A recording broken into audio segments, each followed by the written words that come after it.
Hello, and welcome to the Christian Faith Publishing Author Roundtable. I'm your host, Chris Baker, and for the next half hour, we'll be speaking with several very talented authors about their newly released books, what their inspiration was for creating their unique stories, and why it would be a great book for you to read and share with your friends and family. And of course, some of my favorite books are works of fiction. And I love books with kind of a supernatural twist, with supernatural characters. And this, when I read about this book, it's right in my wheelhouse, one of my favorite types of books. I'm excited about this one. It's called The Rise of a Cherub by author T.Z. Beach. T.Z., thanks for being on the show. Well, thank you for having me, Chris. I appreciate it. Now, tell everybody about this book. Well, it's a story about a teenage girl named Tia who comes to know God in a very unique way. After a spring break party, two of her friends are missing, and she sets out on a mission to find them. In the meantime, she discovers salvation with the help of a young man named Garrett, who's one of the characters. Immediately after that, Tia discovers that she's been chosen by God to be a cherub, and now she possesses special abilities. She's able to see and interact with the demons and angels in the spiritual world. And with the help of Garrett and another character named Blaine, the three of them begin a journey to find Tia's friends. What they encounter is an unspeakable demonic monster, a homicidal maniac, and countless demons that are dead set on killing Tia and her friends. She has to rely on the power of the Holy Spirit and guidance from two powerful angels to overcome her fears and save their souls. Now, what inspired you to one, create these characters and this situation that they find themselves in? The inspiration for the book kind of came from my son. Some of the events that happened in his life led me to want to reach out to our younger adults, youth, teenagers, if you will, trying to get them to understand how the spiritual world interacts in their lives. I don't think that we've done a real good job of teaching our youth how that is. So one day, literally, I was just sitting there thinking, I wonder what it would be like if we could just see demons and angels and what they're doing in our lives to either help us or not help us. And I just said, you know what? If I write a self-help kind of book, these kids are going to run screaming the other way. So I wrote a story. It's an engaging story, and it's about interaction in the spiritual world and how it affects our daily decisions. Now, in writing this, did you base any of the characters in the story off of people in your real life, family, friends, or anything like that? Oh, absolutely. Some of the characters are actually reflective of people I know on a personal level, and some of the character building that I used is based upon actual events in the lives of these people. Now, how was the publishing process working with Christian Faith Publishing? Oh, they're wonderful. I would recommend them to anybody. I was so happy that I chose them. I spent probably 3 months researching publishing companies. I researched hundreds of them, and I narrowed it down to 6 and sent my manuscript to 6 of them, and 4 of them responded back. And then after having my initial discussion with the 4, I chose Christian Faith Publishing. They did a wonderful job. I couldn't have asked for anybody to be better to help me through this system because I've never done it before. Now, is this something you'd like to do more of? Maybe turn this character into and this story into maybe an ongoing series, or do you have other things you'd like to write about in the future? Both. I've already got the second book for Tia and her adventures about 3/4 of the way completed, and I have a third book for her in my brain. And then I've got another idea for a different type of book that I would like to write. When people read this book, what do you hope is the most important thing they get from reading about Tia and the adventures she and her friends go on? Well, with the series, I'm trying to address certain issues.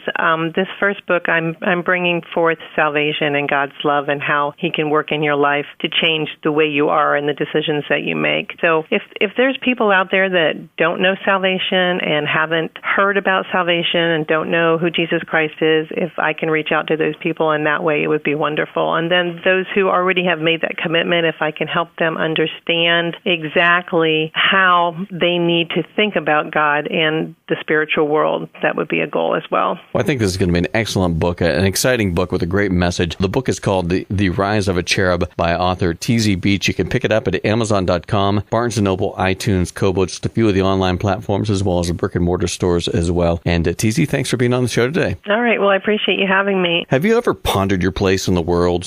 Have you ever wondered how the world affects you and how you affect the world? Well, this next book delves into those questions and more. The book is called Positioning for Divine Favor, The Mystery of Divine Location by author Osawama Sydney. Thanks for being on the show today. Thank you very much, Chris. Now, tell everybody a little bit about this book and what it's about. Well, this book is about every one of us. is about the creation and relevance of everyone on earth. We were created to come and accomplish specific purposes on earth. And as it is, a lot of us have gone about various businesses. Some of us are carrying out our parents' agendas, our friends' agendas, everything else but God's agenda for our lives. And so a lot of people are not happy. People are not satisfied. We used to think that if I could just have the next $1,000, $100,000, or $1 million, I'll be the happiest person in the world. But we're seeing that that is not the case at all. People have money, they're not happy. People have problems that you cannot even imagine. Divorces, drug addiction. Even the money creates a different set of problems itself, so that people are just not where they ought to be because they've not followed their Creator's agenda. In Jeremiah 1:5, God is telling us that He knew us before we were formed. He had a manuscript. He had intentions, purposes for us. But a lot of us are born and not thinking about what we were created to do, but what is it that God created us to be? This is what this book is about. Now, why do you think it's so hard for people in this day and age to really understand God's purpose for their life? I believe it's the rat race syndrome. It's so difficult for people to take time to understand what it is that God sent us to come and do, because we are in a rat race. Everybody wants to do everything that everybody else is doing that is either bringing money or fame, but nobody is bothering to find out, is this pleasing God? And so the problem is that we are not spiritually located and we are not spiritually connected, and therefore we cannot find that spiritual location where God wants us to be, where we can affect destiny positively and be affected positively as well. Now, when somebody reads your book, Positioning for Divine Favor, The Mystery of Divine Location, what do you hope is the most important message they get when they read your book? The most important message I would like them to take away from Positioning for Divine Favor, The Mystery of Divine Location, is that if you remember when Saul was changed to Paul, the first thing he asked was, Lord, what would you have me do? And so a lot of us are not asking that question. Once we become born again, we don't say, Lord, what would you have me do? Now, this book, every chapter of it tells you the glimpses of God, His wisdom, God as a refuge, God as everything that we need to find direction in this world. And it's a book that anyone that wants to please God, wants to do what God wanted him to do, and not just be a number in the world. If you want to really accomplish your destiny, this is a book that would tell you why you must do so and how you can do so. Well, I think this is going to be an amazing book for anybody that is looking to find what their purpose is in life and what destiny God has to unfold for them. And I think people are truly going to be blessed reading this. The book is called Positioning for Divine Favor, The Mystery of Divine Location by author Osawama Sidney. You can pick it up at Amazon.com, Barnes & Noble, iTunes, Kobo, just a few of the online platforms, as well as brick and mortar stores. And Osawama, thanks for being on the show today. Thank you so much. And I'm telling everyone that would like to pick up this book, you can also go to our website at wordfoundationmin.org, or you can just Google Positioning for Divine Favor, The Mystery of Divine Location. Thank you so much, Chris. This next book we're going to talk about on the Christian Faith Publishing Author Roundtable, an interesting story, a unique story, or maybe not so unique to some people, but it's really something that the message really can be taken in by anyone about putting yourself aside and putting yourself essentially in other people's shoes. The book is called Autistic Now at 21 Years Old by author Janet Lenore Harris. Janet, thanks for being on the show today. Thank you for having me, Chris. Now, tell everybody a little bit about your story and about this book. Okay, I wrote the book actually about my daughter. She is called Autistic Now at 20 years old. And that's a question mark I'm asking, why at 20 years old? I wrote it because all her life I never noticed that there were any differences that could be associated with autism. And when we finally got the diagnosis, I was really surprised, but things started falling into place and I could look back and see. And I wrote it because if I was surprised as a psychiatric nurse working with autistic patients, I figured other parents would also be surprised, and maybe I could say something or give them something that could help them. What did you think was going on with your daughter before you realized what the root problem was? I mean, because I'm sure there's a lot of parents that their kids are going through something that they just don't know, and maybe they're going through a similar thing that you are. Right. Well, my daughter was always shy and introverted, but I just attribute that to being like her dad. He was introverted. So she just sort of isolate. She'd play alone, and she just didn't really care for being with other people. I started noticing that she couldn't really defend herself. Say if a bully was around, she really couldn't defend herself against a bully. She didn't know what to say, and she didn't know how to handle the situation. And I noticed that she just didn't particularly care for being around people, and that she asked me to be homeschooled, which I did. And when I put her back in public school, I noticed that she had difficulties just initiating conversation, and the crowd, the people being around, feeling crowded, feeling uncomfortable, being anxious, nervous. And then I noticed that she started what I would call acting out, being upset, sort of becoming more disobedient because she's never been that type person before, just not doing what I say. And I thought it was because she was just being a teenager or being disobedient. Yeah. I didn't really know that she was having what is normally called a meltdown. Now, what made you decide that, now was the time to write your daughter and your story and kind of tell everybody about what went on with her? Well, really, there's not much, at least I wasn't aware that there was much out about autism at that age. And I thought that I would write it because to me it was unusual, me finding out about it at such a late date. So I realized some people do get diagnosed as adults, but the patients that I saw were in the adolescent stage, so that was unusual. I wrote about her because actually I was writing about something else, and it wasn't complete when I contacted the publisher. And I said, okay, I'll write you something else. And so I started thinking and praying, what could I write about?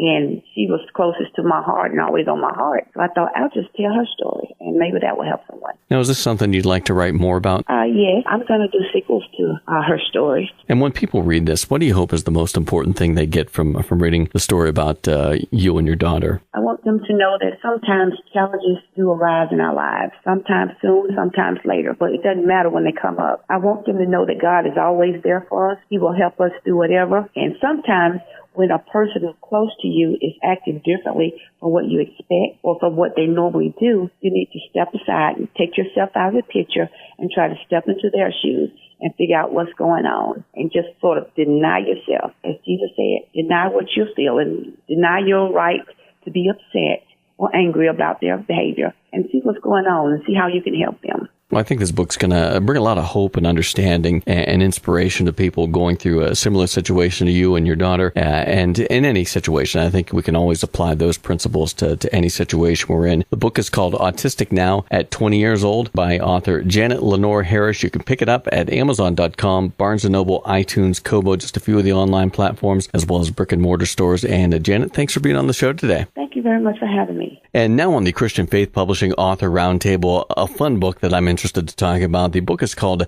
Finn Mousen by Melody Gersandi Mickelson. Melody, thanks for being on the show today. Thank you. Now, tell everybody a little bit about your book. The story is about a young mouse who just dreams of adventure, and she has spent her life listening to her granddad tell stories and different things that he's seen and heard and different foods that he's tried. And she decides one day that she's going to take this great adventure and go find these particular foods that he likes, like thistle seeds for bread and wild rose hips for tea, and honey is a big one also that she's never had. And so the story is just about her. First part is getting ready to go and not telling anyone, and then her leaving and her adventure itself and who she meets, and she makes lots of friends on the way and faces a few little scary dangers, but it all comes full circle, and she does in the end come home again, which she's very glad about, to be home again. She has missed her family. Now, what inspired you to write this? I live in Minnesota, and I've always had kind of a wanderlust my whole life, and I've moved here and there. I've lived in many states in the country and many cities and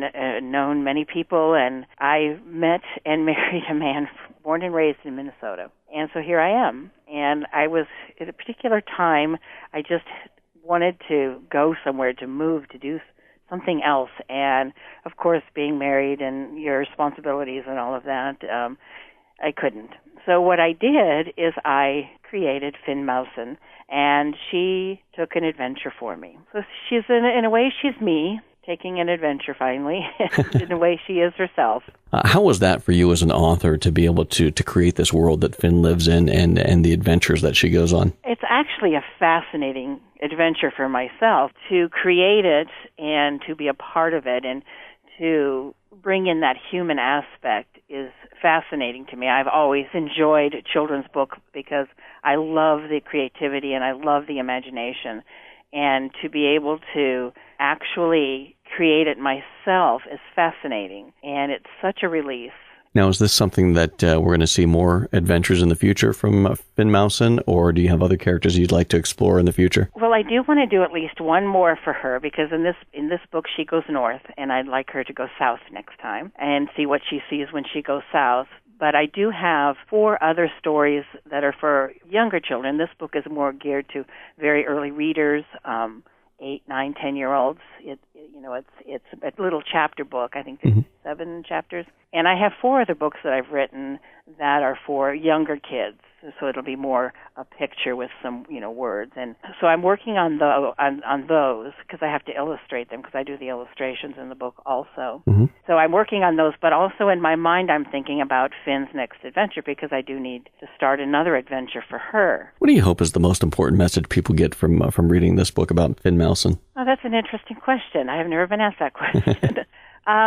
I think with kids crave adventure and the excitement of adventure. So I hope with children that they can experience the emotions on her adventure and her return home. I want them to experience that, and it's okay to be afraid, and it's okay to make new friends, and it's okay to come home again. And with adults, basically the same thing. I want them to feel the emotions of this little mouse, and also the feelings of coming home again. Well, I think this is going to be a fun book for kids of all ages, experiencing this world that Finn is in and the adventures that she goes on. The book is called Finn Mousen by author Melody Gersandi Mikkelsen. You can pick it up at Amazon.com, Barnes & Noble, iTunes, and Kobo, a few of the locations online, as well as brick-and-mortar stores. And Melody, thanks for being on the show today. Well, thanks for having me. Up next on the Christian Faith Publishing Author Roundtable, we have a book that it's pretty much for anyone, I think, that's felt like they've had obstacles and failures and setbacks that keep them from reaching their purpose, the God's purpose for them in their life. This book is perfect for them. It's called Moldable